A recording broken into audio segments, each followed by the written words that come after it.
A Texas Supreme Court justice has cleared the way for Michael Morton to find out why evidence that could have set him free was not turned over to his lawyers. Nearly 25 years.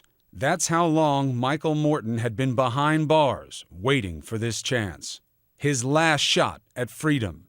He knew he was innocent, but time had worn away his resolve. Was there any moment or a period during your incarceration where you doubted yourself, where you doubted maybe even reality?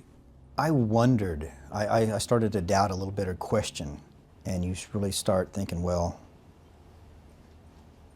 I might die here of old age. Morton's attorneys fought for years to have DNA testing done on a blue bandana found near the Morton's home where his wife, Christine, was murdered. The prosecution called the bandana insignificant. I told the court, and I'm quoting, "This bandana may contain the blood of the victim, Christine Morton, plus perhaps mingled with the blood of the murderer." It did. The DNA was a match, not with Morton, but with this man, Mark Allen Norwood. Norwood was eventually found to have murdered Christine Morton and afterwards another woman, Deborah Baker, a life that could have been saved. Morton was finally cleared, but there was another twist. Ken Anderson, the former prosecutor who helped put him behind bars, allegations that he withheld key evidence during the trial that could have helped Morton's case. He said he didn't remember. I don't remember a lot of that. I have no recollection. Anderson, who'd become a Texas judge, was disbarred and charged. He pleaded no contest and was sent to jail, but only for 10 days. Do you blame him? Yeah. But at the same time that I blame him, I also forgive him. Why? If you want to be forgiven, you have to forgive. I am not going to spend the rest of my life pointing my finger at him and wanting his head on a stick and going after him. In order to be forgiven, you must forgive. For most of us, that is on a prayer card somewhere, pressed into a book, or on a refrigerator. Yeah. And we say it to others, usually. What is it to live it?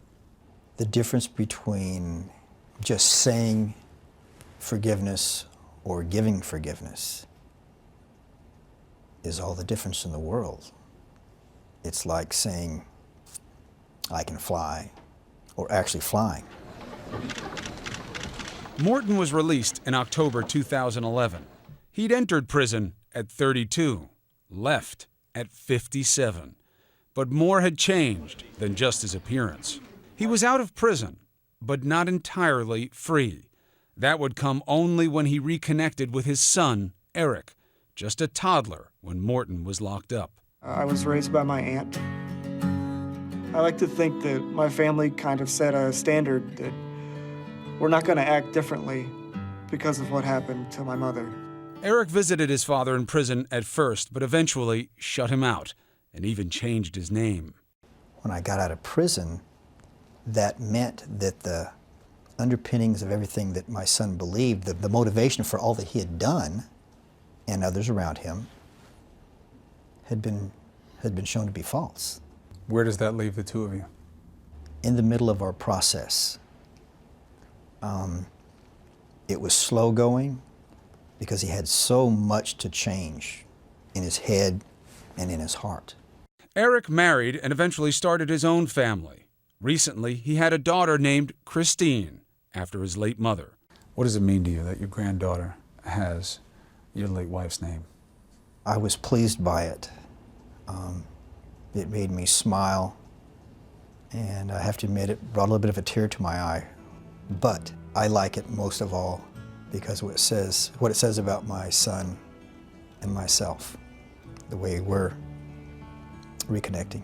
Perhaps one of the most shocking parts of this story is that Morton says losing a quarter-century of his life because the system failed him changed him. How different are you now than you were in 1986?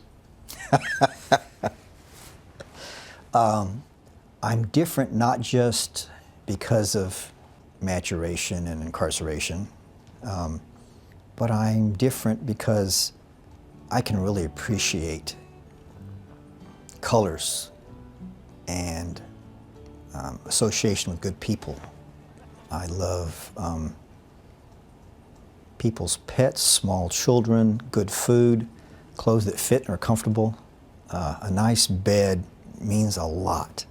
Things that you take for granted, I get all that.